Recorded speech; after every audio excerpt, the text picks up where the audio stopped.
Bon l'équipe, c'est Rico. Il y a quelques temps, je regardais la story de ma femme, Luna Blaze. Quoi, il y a un problème? Et donc dans sa story Instagram, elle parlait des heures de diffusion de sa série Manifeste. Et donc dans cette story, elle donnait différents horaires. Différents horaires d'une même chaîne, mais aux États-Unis. Sur le coup, je n'y ai pas fait trop attention. Mais après quelques minutes, une question m'a traversé l'esprit. Non mais c'est vrai ça.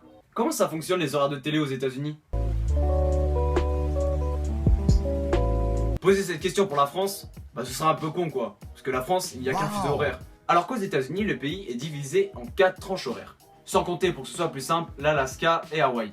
Pour la télévision et pour les horaires en général, on divise le pays en 4 pays. On a Pacifique, avec des villes comme Los Angeles et San Francisco. Mountain, avec des villes comme Phoenix ou Denver. Central, avec Chicago et Houston. Et enfin, Eastern, avec Miami et New York. En gros, pour la faire simple, quand il est 8h du matin à Los Angeles, eh bien il est 11h à New York. Il y a 3 heures de différence entre la côte ouest et la côte est. Mais si les programmes sont diffusés en continu, est-ce que ça veut dire que quand le JT est diffusé à 18h sur la côte ouest, est-ce qu'il est diffusé à 21h sur la côte est? Et la même question pour les séries. Est-ce que par exemple, prenons Grey's Anatomy qui est en prime time à 21h à Los Angeles, est-ce que ça veut dire que ce même programme est diffusé à minuit à New York? Bon, vous l'avez deviné, ça se passe pas comme ça. Mais alors, comment ça fonctionne? Bon alors là, ça va être une partie un peu technique pour vous plonger dans le bain, mais vous inquiétez pas, la suite sera plus expressive. Les États-Unis ont une diffusion décentralisée. Contrairement à de nouveaux pays, il n'existe pas de chaîne à diffusion nationale. À la place, les médias locaux possèdent leurs propres chaînes, qui peuvent être soit affiliées, soit owned and operated. On mettra de côté mon accent anglais, qui en gros veut dire appartenir et exploiter. Et c'est celle-là dont on va parler aujourd'hui. Ces fameuses chaînes, soit affiliées, soit appartenues et exploitées, sont donc reliées aux principaux groupes de télévision américaines, comme par exemple la ABC, la Fox ou CBS pour ne citer les plus connus. Si vous faites partie des accros aux séries US, vous avez dû sûrement remarquer, quand vous cherchez des petites infos, etc., que sur les grands panneaux des séries, on a une inscription sur le côté ou sur le haut qui indique la diffusion, l'horaire de diffusion de cet épisode. Par exemple, on peut voir l'inscription Tuesday at 8/7C. Mais concrètement, ça veut dire quoi cette inscription? Que pour les séries et pour les programmes originaux, qui sont des émissions diffusées en simultané, les chaînes se carlent sur 2 plages horaires de diffusion.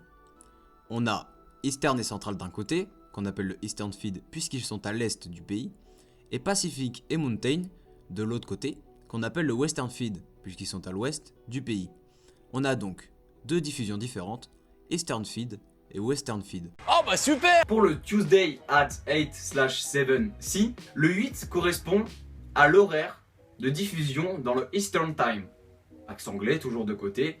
Donc le Eastern Time, c'est tout à l'est, donc ça correspond à New York. Et le 7 correspond à Central Time, d'où le C de Central. La partie est du pays, donc le Eastern Time et le Central Time, ont donc l'épisode au même moment, mais avec l'heure locale.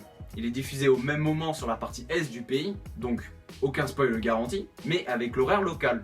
Et la partie ouest dans tout ça, pour éviter que des épisodes passent dans des heures creuses, on a une diffusion en différé. Là où sur la partie est on se basait sur l'heure de New York, sur la partie ouest on va se baser sur l'heure de Los Angeles, mais en utilisant le même principe du Tuesday at 8/7C. On a donc 8 pour le Pacific Time et 7 pour le Mountain. Et si vous avez bien suivi jusque là, ça veut dire qu'en gros on a entre 2 et 3 heures de différence de diffusion entre la côte est et la côte ouest. En gros, dans ce pays, tout le monde peut se spoiler quoi. Donc à mon avis, si t'es fan d'une série, je pense qu'il faut éviter internet. Nous en France, on se plaint parce qu'on peut avoir des spoils des États-Unis, mais eux-mêmes, au milieu de leur pays, ils peuvent avoir des spoils 10 minutes après la diffusion.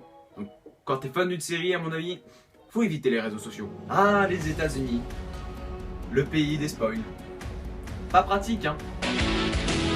Prenons un exemple concret qui va nous permettre d'illustrer un cas général.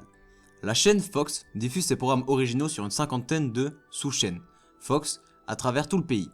On a Fox 5 pour New York et encore Fox 11 pour Los Angeles. La Fox livre donc ses programmes en imposant des horaires locaux. Exemple du journal du soir, aux USA il est diffusé à 18h, heure locale de chaque région, même présentateur, même sujet, mais pas en simultané, puisque heure locale oblige. Chaque chaîne peut alors caler ses pubs et ses émissions locales, tant que cela n'empiète pas sur les horaires de programmes nationaux. Chaque chaîne a donc sa matinale, ses présentateurs, sa Miss Météo, etc. etc.